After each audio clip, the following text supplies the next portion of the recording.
ওটা উপরের মার্কেটে, উপরের মার্কেটে সতর্কতামূলকভাবে 50,000 টাকা জরিমানা আরোপ করা হলো। তাহলে এখানে কত ডিম আছে বললেন? 60, কিছুটা কম বেশি হইতে পারে, অ্যাকুরেট তো বলতে পারবো না। আচ্ছা, ধরলাম তর্কের ক্ষেত্রে যে আপনার 60,000 ডিম এখানে 60,000 ডিম আছে, তাহলে এই ডিমগুলো কার, আপনার না অন্য কারো? না, আমাদের। আপনার। কিন্তু আপনার তো ডিম থাকার কথা আপনার তথ্য অনুযায়ী 39,000। স্টকে কোনো 39,000, কিন্তু ওইখানে আমরা 50,000 মতো পেলাম, এখানে পেলাম 60,000, তাহলে কত হয়? 1,10,000।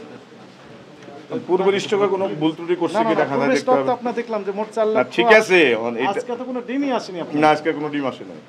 তাহলে এই ডিমগুলো পূর্বের স্টক না, পূর্বের স্টকে নিশ্চয়ই কোনো ভুল ত্রুটি আছে ওদের, এটা আমি দেখলে না বলতে পারবো। আমি তো কালকে সারাদিন তো ছিলাম আপনাদের ওখানে। আপনার তথ্যই তো আমরা রেজিস্টার বই থেকে দেখলাম। ঠিক আছে, পূর্বের স্টকে তারা কোথাও 68,400 ডিম ছিল। পূর্বের স্টকে তাদের ভুল ত্রুটি আছে কিনা এটা আমি নিজে চেক করলে না বুঝতে পারবো, এখন তার বুঝতে পারবো না। আমি বড় কথা, একটু আগে যে সময় ওই যে সিসিটিভি অনুযায়ী রুমগুলো দেখানো হচ্ছিল, আপনি এটা তথ্য হাইড করলেন না, হাইড করবো কি লাগে? আমি বলছি আমার গোডাউন 3টা, গড়বতে বাদে আমার গোডাউন 3টা, আমি কথা বলে গেছি, আমি হাইড করবো কেন? 2টা বলেছিলেন এবং পাশাপাশি 2টা। না না, আমি 3টাই বলছি। আপনি আরে আমাদের কোনো মাল আসে নাই 2 তারিখে, এখন এই যে মিসিংটা, এই মিসিংটা। হ্যাঁ 2 তারিখে রিসিভ আসে, 5 তারিখ, 3 তারিখ। হ্যাঁ 3 তারিখে, 2 তারিখে আজকে আসছে। কিনেছেন 9 টাকা 60 পয়সা লাল ডিম, 9 টাকা 60 পয়সা, বিক্রি করছেন 11 টাকা, তাহলে প্রতিদিনে লাভ করছেন কত?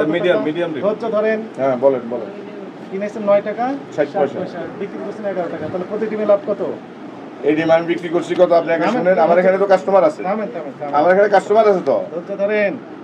11 টাকা বিয়োগ 9 টাকা 60 পয়সা,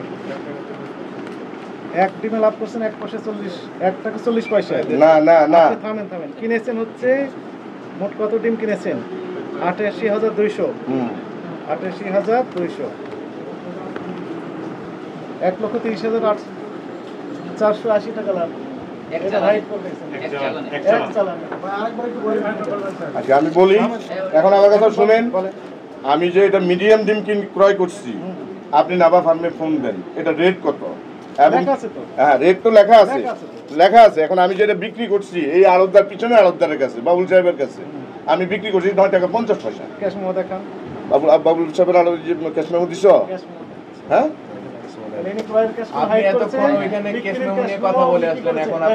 আসলে এগুলি আমাদের মিসিং।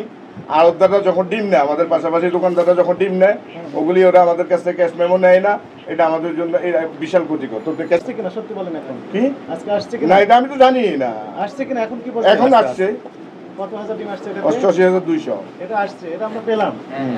এবং আপনি বললেন যে আপনার তথ্য অনুযায়ী 39,210 ডিম থাকার কথা, আপনার 1,10,000 প্লাস ডিম এখন আছে। আপনি বিক্রয় করেছেন কত রেটে বললেন? 13 টাকা। 9 টাকা কত বললেন? 50 পয়সা। 9 টাকা 50 পয়সা। তার ক্যাশ মেমো আছে আপনার কাছে? না, আমার রেট আছে, খাতার মধ্যে রেট আছে। আপনি ক্যাশ মেমো আছে? না মেমো নাই, মেমো দেয় নাই, নাই চাইও না, চাইনি। এবং আপনি দেওয়ার কথা ছিল কিনা? দেওয়ার কথা ছিল। গতকাল মিটিং এর সিদ্ধান্ত কি ছিল? দেওয়ার কথা ছিল। আপনি অপরাধ স্বীকার করেন?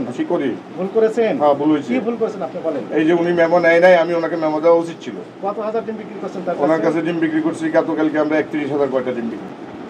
আপনার বাস্তবেই ডিম আছে এবং ওই গোডাউনটা আমাদেরকে হাইড করেছেন, আমরা খুঁজে বের করলাম। অপরাধ স্বীকার করেন? এখন থেকে কি করবেন? এখন থেকে সমস্ত স্টক, ক্যাশ মেমো আর কেনা রসিদ সবকিছুই ঠিক রাখবো আমরা। আপনাকে সতর্কতামূলকভাবে 50,000 টাকা জরিমানা আরোপ করা হলো।